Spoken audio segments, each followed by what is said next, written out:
Hi, Mr. Clement. Welcome to Montreal. It's good to have Always you a here pleasure. among us. Always a pleasure. Yes, and Bharat Times readers and listeners will be happy to know that you are here amongst Yes, us. yes. And I wanted to talk to you about, can you tell us a little bit about the dollar value going down? Well, At the time, what's obviously, going on? our dollar has been tied in world markets to commodity prices, and with the price of oil and gas dropping and the price of minerals dropping, it has had an impact on our dollar. There's no question about it. What we have to worry about, though, is also making sure that the government doesn't pursue policies that make it even worse. And so that's why we're here to protect the taxpayer. They're looking at multi-year, multi-billion-dollar deficits, and that's what our concern is, that the money will not be well spent and that it will actually exacerbate the problem. Okay, and do you think there's anything being done at the moment or it should be done? Well, we're waiting for the budget now. It looks like Yes. the budget's going to be in March next month. Yes. And that will be a real indication on how serious the Liberal government is to provide some balance. You know, yes, the government should spend money, but it should not do so in a way that is reckless, that Right. creates additional taxes and Yeah. additional tax burdens on citizens. So this is the kind of thing that we're going to be watching. Okay, and there have also been some comments from other people that it might stay down like that until about 2017 or something. Yeah, it's very difficult to predict Yeah. these things, Okay. but obviously, as I say, it is tied to a certain extent on world commodity prices, especially oil and gas. Right. But there are things that the government can do to bolster confidence Okay. in the Canadian economy, and that's what we're calling on them to do. Support innovation, support research. Those kinds of things are important, but they also have to be fiscally prudent and make sure that we don't move to a structural deficit situation.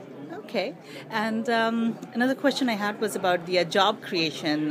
We are taking in a lot of refugees. I mean, it's always good gesture for being a humanitarian. It's great.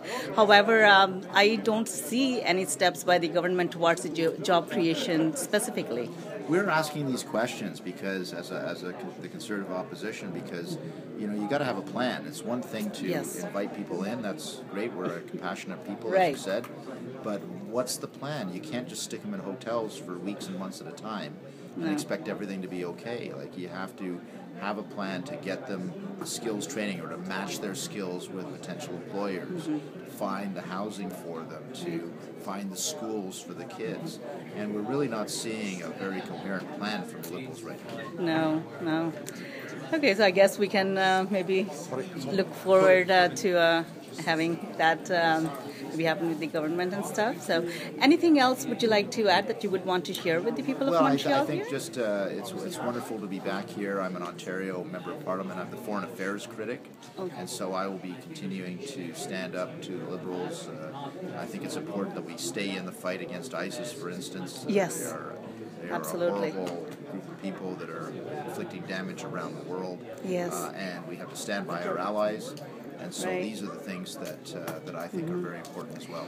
Yeah, I don't know how true that is, but just on the Facebook or on the social media, there's still a lot of talk about ISIS and Canadians. Some of them do feel either neutral or come a little passionate Well, I towards think it. it's in our interest to continue to be part of the fight against them, because they have killed Canadians. There were 7 Canadians killed in the last month, 6 in Burkina Faso and 1 in Indonesia as a result of terrorist And attacks. So Canadians, does it affect seems us. like, don't seem to have enough knowledge about Yes. them or something. They keep on, wanting Exactly. to join or... Well, this is the other scary thing, Yeah. that they can recruit here Exactly, in Canada or yeah. in the U.S. or in Europe, and we've seen the impact of that. Just the Paris attacks are a good example of that. Which brings me to a question. There was another incident in Montreal where one of the so-called declared terrorist group, they were having a gathering, and I notified the local police, and the local police went through it. So when I got back to the police, what they said was that it is being done peacefully. So as long as these things are done peacefully, they can't do anything about it.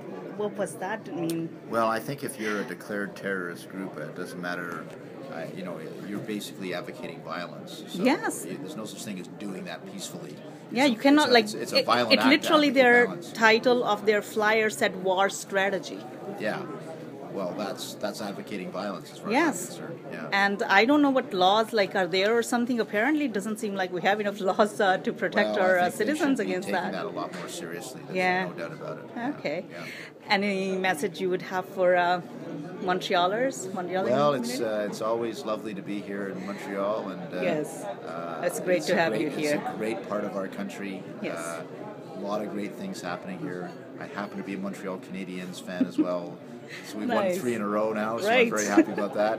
Cool. But I will continue to stand up for all of Canada, not just Montreal, but of course all of Canada as well. Thank you very much. Thank you. Mr. Klima. Enjoy your Thank you. party. I will. Thank you.